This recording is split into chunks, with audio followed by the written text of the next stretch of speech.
Well, I'm Russell Perkins with InfoCommerce Group, and I'm here with Nick Ducoff, who's CEO of a company called Infochimps. And Nick, I have to say, when I first ran across your company as a data supermarket, the first thing, honestly, that came to my head was, okay, it's a bunch of Excel sheets and a shopping cart.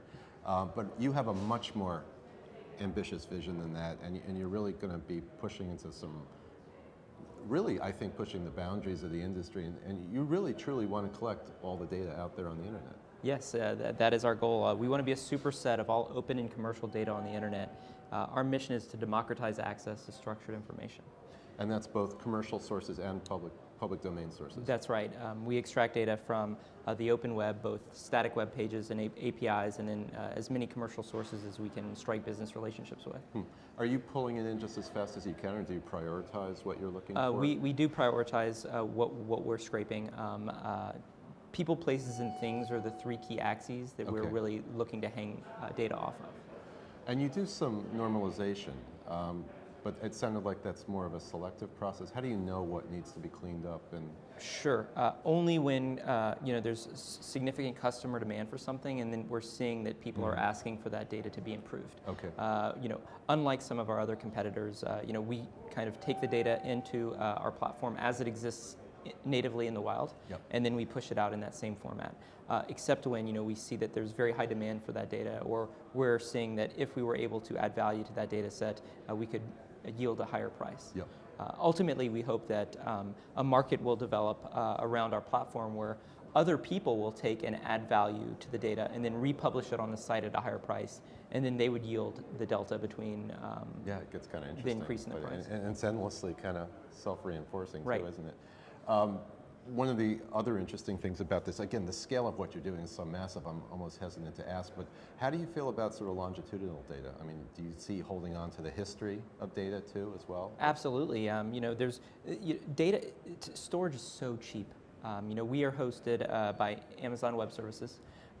We have many dozen terabytes of data, and to store a gigabyte of data on disk in S3 is about 7 cents per gigabyte per month. Amazing. So the marginal cost to store a bit is very, very low, and when you have those data points longitudinally, you essentially have versions of those data sets, and it's so inexpensive to store, and the value is, we believe, potentially great, especially as that data becomes aged.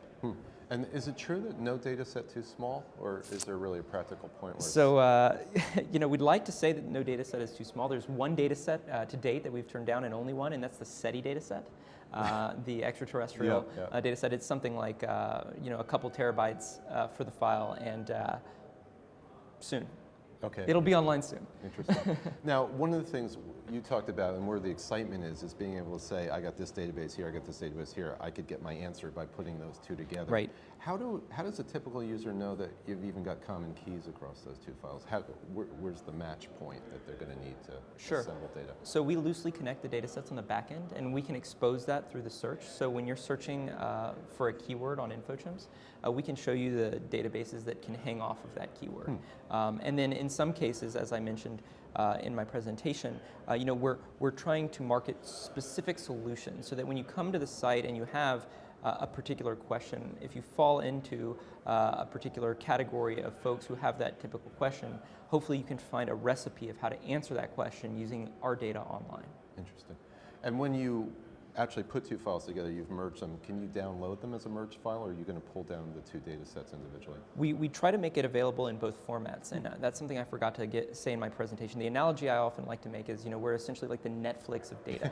So, the files that can be brought down locally is like DVD by mail. Right. But we're moving, and we believe the market is moving towards streaming, and that's of course APIs. So to be able to bring down bits from two different APIs and then stream them into a new database is something that you can do today on the site. Interesting. And last question, you are actively interested in commercial data sets as well as public domain? Absolutely, so yes. For fee is not a problem? That's preferred. Our business model is we take a 30% cut of data that we sell on our site. So it's a freemium model in that we want to host all of the data, and some of that data is going to be free, and in fact much of it, but we absolutely have a desire to work with commercial vendors.